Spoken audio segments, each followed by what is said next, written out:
हम प्रश्नावली 1.1 कर रहे हैं। इसका दूसरा सवाल है, दर्शाइए कि कोई भी धनात्मक विषम पूर्णांक 6q+1 या 6q+3 या 6q+5 के रूप में है। यहाँ q कोई पूर्णांक है, तो हमें याद रखना है। देखो यहाँ पे ये बता रहा है कि q कोई पूर्णांक है ना, और 6 जब भी कोई धनात्मक विषम पूर्णांक होगा, यानी कोई भी धनात्मक विषम संख्या होगी। धनात्मक विषम संख्या का मतलब है XYZ कुछ भी, सारी विषम संख्याओं में से ये 9, 11 बड़ी भी हो सकती हैं, जैसे ये 777, कोई भी विषम संख्या होगी यानी अनंत तक कोई भी धनात्मक विषम पूर्णांक है, तब हमारी कंडीशन ये बनेगी क्या, 6q+1, 6q+3, 6q+5। थोड़ा सा इस तरीके से समझें, जैसे हमारे पास कोई भी धनात्मक पूर्णांक मान लेते हैं हम, जैसे a है ना। अब जब भी a रहेगा तो हमारे पास यूक्लिड विभाजन एल्गोरिथम में लिखा है a बराबर bq/1 है ना, सॉरी a बराबर bq/r, ये कंडीशन बनती है। और जहाँ पे r जो है 0 से बड़ा रहेगा या बराबर रहेगा और r से बड़ा रहेगा b ना, r से बड़ा रहेगा b, ये भी कंडीशन बनती है, यानी कि 0 से r जो है या तो बड़ा रहेगा या बराबर आएगा। इसके अलावा r से बड़ा रहेगा क्या, b, तो r से हमेशा b बड़ा रहेगा। अब हमारे पास a बराबर, अब ये मान लेते हैं और इस कंडीशन में रखते हैं, और यहाँ पे b बराबर हमारे पास क्या जाएगा, जैसे a है तो a आ गया, और b बराबर हमारे पास 6 दे रखा है, तो क्या कंडीशन बनी, a बराबर 6q प्लस, ये प्लस है, एक क्या है r प्लस 1r, ये शेषफल। अब इसको हम a मानकर, धनात्मक विषम पूर्णांक हमने a माना है, a मान के यदि करते हैं तो a तो आ गया अंदर। अब 6 जो क्या रहता है हमारा, ये भाजक, और q क्या रहेगा, भागफल, और r क्या रहेगा नीचे, शेषफल। अब हमारे पास कंडीशन क्या दे रखी है हमें, 6q धन r दे रखा है 1। अब यदि हम इसको करें 6q और नीचे r क्या है 1। अब यदि आप इसको, इस संख्या को 6 से भाग लगाओगे, 6 से भाग लगाने पर यहाँ देखें तो नीचे शेषफल 1, 2, 3, 4, 5 ये आ सकता है। इसके अलावा यहाँ पे शेषफल 6 नहीं आएगा, क्योंकि 6 से तो भाग देना है ना, तो ये तो 6 से हमेशा छोटा होगा, यानी a से जो है, ये वाला जो b है वो a से हमेशा छोटा रहेगा, क्योंकि ये 6 आने पर तो भाग ही चला जाएगा, भाजक इधर भागफल बढ़ जाएगा। तो ये इतनी कंडीशन आ सकती है, क्या क्या, 0, 1, 2, 3, 4 और 5, ये कंडीशन R में बन सकती हैं। अब ये सारी जब कंडीशन R में बनेंगी तो हम इसको हल करेंगे। याद रखना है, हमें ये बताना है कि A क्या है, विषम पूर्णांक ही होगा जब कंडीशन 6q+1 6q+3 बनती है। तो 6q+2 नहीं कहा उसने, 6q+2 होगा तो ये विषम पूर्णांक नहीं होगा, फिर ये सम पूर्णांक हो जाएगा 2 होने पर, नीचे शेषफल 2 होने पर। तो हम इन सारों में शेषफल में इनको रख के देख सकते हैं, देखेंगे क्या क्या कंडीशन बनती है। जैसे सबसे पहले हम इसको हल करते हैं और हल में लिखते हैं, माना धनात्मक विषम पूर्णांक a है, तब जब विषम पूर्णांक a होगा, a है व b बराबर, लिख लो, व b बराबर 6 है, ये 6 दे रखा है हमें, व a व b बराबर 6 है, तब हमारे पास r बराबर क्या क्या बनेगा, 0, 1, 2, 3, 4, 5, 6 नहीं बनेगा, 6 बन जाएगा तो फिर भागफल बढ़ जाएगा। ये सारी कंडीशन बन जाएंगी हमारी। अब हमारे पास r बराबर ये कह रहा है 1, 3 और 5 मानना है। अब हम इसको सारों को हल करके देखते हैं, सारों को मान के देखते हैं। जैसे यदि हम देखें तो मैंने आपको इधर बताया है कि जैसे यहाँ पे a ये मान लिया हमने, 6 भाजक हो गया, भागफल ये, और यहाँ से हम मान रहे हैं 0, 1, 2, 3, 4, 5। अब इन कंडीशन में देखें, हमसे ये पूछ रहा है कि 1, 3 और 5 होने पर क्या ये धनात्मक विषम पूर्णांक होगा, तो हमें ये सिद्ध करना है। देखो 1, 3 और 5 होगा तो अपने आप से जाहिर सी बात है कि ये विषम संख्या ही होगी। और यदि पूर्ण संख्या, जैसे मैं यहाँ पे यदि 0 शेषफल होता, जैसे हम यहाँ मान लेते हैं 0 होगा, तो 0 कब होगा, जब यहाँ पे 6 होगा, तो 6 एकम 6 क्या आ गया 0। अब इसको देखो तो ये क्या बन रहा है, सम है, ये सम संख्या है, सम धनात्मक सम पूर्णांक है। अब यहाँ 7 लगाओ, 6 से भाग लगाया हमने तो 1 बार गया, 6 एकम 6, क्या शेषफल रह गया 1। यानी एक शेषफल रहने पर क्या बन गई, ये विषम संख्या, ये विषम बनेगी, एक रहने पर 0 होने पर सम संख्या बनेगी। अब यदि हम यहाँ पे 8 मानते हैं, 8 6 से लगाएंगे तो एक बार 2 बच गया। अब जब 2 शेषफल बचा तो ये संख्या क्या आई, सम, तो यहाँ पे सम संख्या आएगी।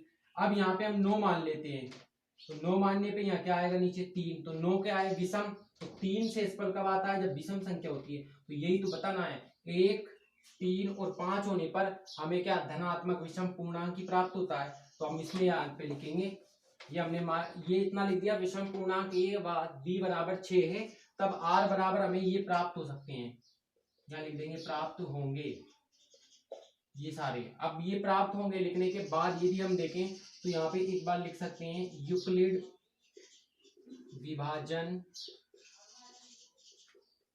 एल्गोरिथम से, अब यूक्लिड विभाजन एल्गोरिथम क्या है हमारे पास, a बराबर बी क्यू प्लस आर, जहां पर 0 से बड़ा या बराबर होगा r और r से बड़ा होगा b, ये यूक्लिड विभाजन एल्गोरिथम है। मैंने अभी सब दिया है आपको, 2 4 0 ये होने पर सम संख्या प्राप्त होती है। अब हम यहाँ तो हमारी कंडीशन जो बनेगी वो इस तरीके से लिख सकते हैं, पांचों कंडीशनों को लिख सकते हो या 1 2 लिख के छोड़ सकते हो। हम यदि इसको लिखें तो हमारे पास आ जाएगा a बराबर 6q धन 0, ठीक है।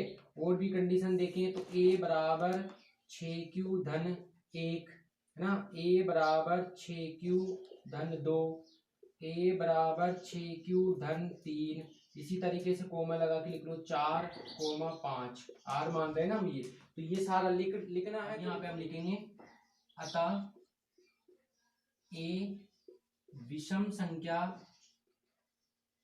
संख्या होगी जब भी शेषफल यानी शेषफल r बराबर 1 3 5, या सीधा लिखिए r विषम संख्या होगा,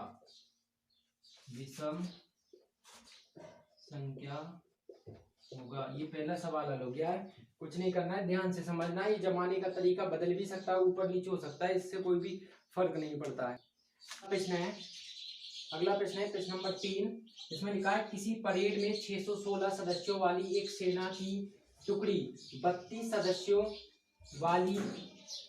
सदस्यों वाली एक आर्मी बैंड के पीछे मार्च करना है, लेकिन सेना के जो सदस्य हैं वो हैं 616 और आर्मी बैंड के जो सदस्य हैं वो हैं 32, यानी कि 32 सदस्य मान लेते हैं, ये हमारे 32 सदस्य हैं। और इधर एक तरफ हमारे पास ये जो पूरे हमारे 616 सदस्य हैं, है ना, आर्मी बैंड के पीछे मार्च करना है इन 32 के, ये जो 32 हैं इन 616 को इनके पीछे मार्च करना है।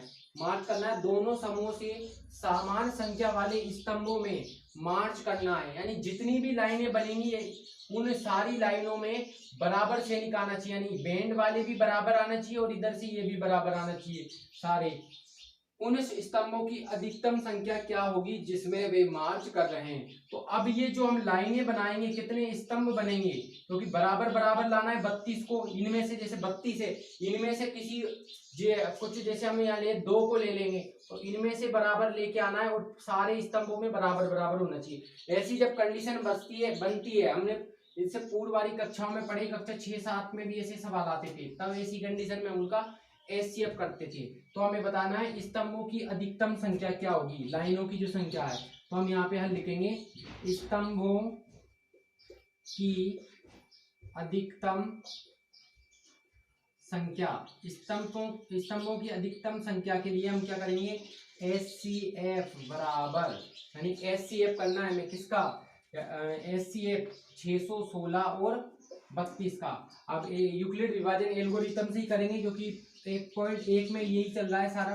तो हम यहाँ लिखेंगे, यहाँ जो पहला सवाल किया था उसी तरीके से 616 ये बड़ा रहेगा 32 से ना, है ये कंडीशन बन रही है हमारी।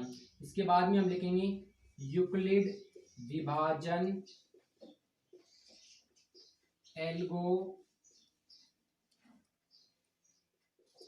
एल्गोरिथम से, और यूक्लिड विभाजन एल्गोरिथम क्या है, तो a बराबर बी क्यू धन r, जहाँ पे 0 से बड़ा या बराबर होगा r और r से बड़ा होगा b। अब हमारे पास a बराबर मैंने आपको बताया था बड़ी संख्या रहती है, या हम यहाँ पे देखें तो छोटी से बड़ी संख्या में भाग लगाएंगे, यानी 616 में भाग लगाना है 32 से, है ना। तो यहाँ पे हम इसको जमाएं तो ये जो है भाज्य है हमारा, तो ये हो जाएगा 616 बराबर भाजक कितना 32 से भाग लगा रहे हैं, क्यू बराबर यानी भागफल। अब भाग लगा लो, 32 दूना हो जाएगा 64, तो एक ही बार जाएगा, है ना। एक बार में आ गया 32, घटाओ 11 में से 2 गया तो क्या रह गया 9, और 5 में से 3 गया तो रह गया 2, 29। अगला उतारेंगे हम क्या 6। 32 का यदि हम 10 बार करते हैं तो 320 यानी 9 बार होगा लगभग। 32 गुणा 9 तो 9 दूना 18, हासिल 1 9 3 27 और 1 28, 288 हो जाएगा। यानी कि इसको 32 से भाग लगाएंगे 9 बार, हो जाएगा 288। घटा लो, 16 में से 8 गया तो ये बच गया 6, और 8 में से 8 गया तो 0, 16 में से 8 गया तो बच गया 8, इधर 0 रह गया, कुछ नहीं बचा, यानी 8 शेषफल रह गया।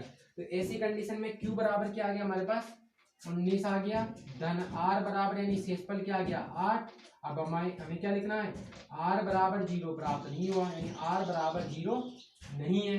जब तक 0 नहीं आ जाता R बराबर तब तक करना है, यानी 8 को भाजक मानेंगे और 32 को भाज्य मानेंगे। अब तो 8 चौका 32 आ गया R बराबर 0। तो अगली कंडीशन में हमारे पास A बराबर क्या आ गया 32 बराबर B बराबर क्या हो गया भाजक Q 8, और Q बराबर हो गया 4, और शेषफल R बराबर हो गया 0। तो R बराबर क्या आ गया 0। तो अब हमारा भाजक क्या है 8, 8 भाजक होने पर क्या हो गया शेषफल 0 आ गया, 0 आ गया तो ये सवाल हल हो गया। अतः भाजक 8 होने पर R बराबर 0 प्राप्त होता है। इसलिए 616 और 32 का HCF 8 होगा, है ना, 8 होगा, इतना लिखेंगे। और बाद में ये लिखना चाहें आप स्तंभों की अधिकतम संख्या तो लिख सकते हैं, इसलिए या अतः करके लिखें, अतः स्तंभों की अधिकतम संख्या